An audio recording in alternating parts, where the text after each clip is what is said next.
I saw this slideshow on my For You page and it got me thinking. I left a comment with my thoughts, but I want to break it down more here. I think Mal's hair throughout the Descendants movies is really important. They put a lot of thought and effort into the costume design, at least in the first 3 movies, and I think that applies to the wig as well. In the first movie, she has this true purple hair, not too pink, not too blue, it's just a good neutral purple. That is baseline Mal. That is just who she identifies as in the moment, but it's also her mom's colors, which is obvious. All the VKs resemble their parents. But you could see throughout the movie that near the end, her hair has this more pinky tone to it. And I think it's because Auradon is represented by the color pink. Obviously, those aren't the actual colors of Auradon. It's blue and yellow. But when it comes to Mal specifically, the way she represents Auradon in herself, it's pink. And I'll get more into that. But for now, I just want to point out that in the beginning of the movie, she has this true purple hair. And by the time she gets to the coronation, her hair has this more pinky tone to it. As she has decided, you know what, I don't want to be a VK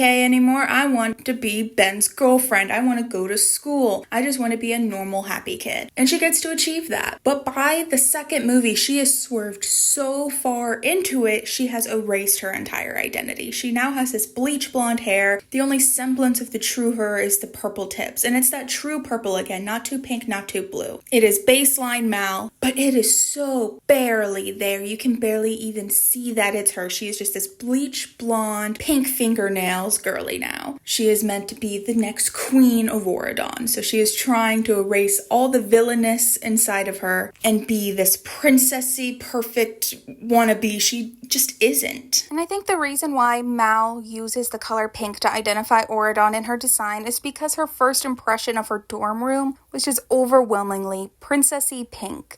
So when she's trying to be this perfect princess, she paints her nails pink. Every other time she has black nail polish, but in this look she has pink nail polish, as Dizzy calls it, bored to death pink. She's just trying to be this prissy pink princess, and that's just not her. What? I'm not going to some boarding school filled to the brim with prissy pink princesses. I'm not one of those pretty pink princesses, Ben! Which is why one of the first things she does when she gets back to the Isle is get a makeover. She gets her hair dyed. And in the dyeing process, you see that it is this true purple, the Mal we all know and love. But in the end, it ends up this pinky purple because she is so affected by Auradon and she's not truly ready to let Auradon go. And then at the end of the movie, she has her pinky purple hair and she's wearing the dress with the colors of Auradon's flag. She's just struggling to find herself as she grows as a person. And at the end, her dress changes colors and you could see that she has found herself. And that is shown in the next movie where her hair is this true purple again. Not too pink, not too blue. She knows who she is now. She's found herself again. She doesn't need to erase herself to be part of Auradon. She is a VK and she always will be. But you could see throughout the movie her hair gets a bit more blue. And that is so important considering who she's having to reconcile with in this film.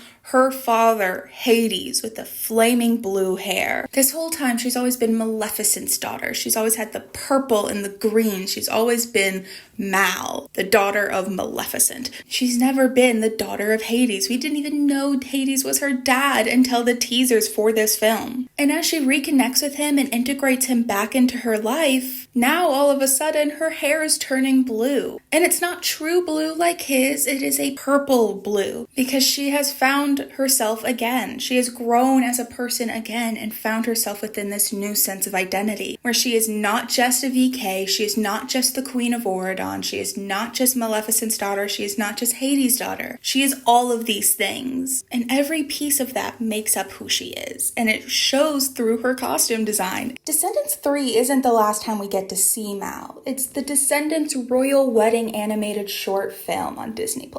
The animation of this film is pretty basic. There's not a lot of detail put into the designs, but you can still see the color theory put into the designs. That subtle bluish tint to her hair is still there, and it's so subtle I didn't even notice it until she put on her wedding dress, which is amazing that they gave her a purple wedding dress, come on. But you could see her hair against that purple fabric does look very clearly blue in comparison. So even though Mal and the rest of the cast did have to leave due to the heartbreak of the loss of Cameron Boyce, I don't think I'd want Dove Cameron to come back to reprise Mal. Mal's story was so neatly tied off. We don't need Mal's story to be told further. Just having her be a background character mentioned in passing is all we need at this point. Let Mel and her crew sail the world in peace. They've earned their happy ending. And it's possible I'm putting a lot of extra thought into this that doesn't need to be there. Look how messed up Chloe's hair was for The Rise of Red. This was also to take place in a 2-day period, and it looks like they gave her 10 different wigs. However, that movie was made by a different crew than the first 3, so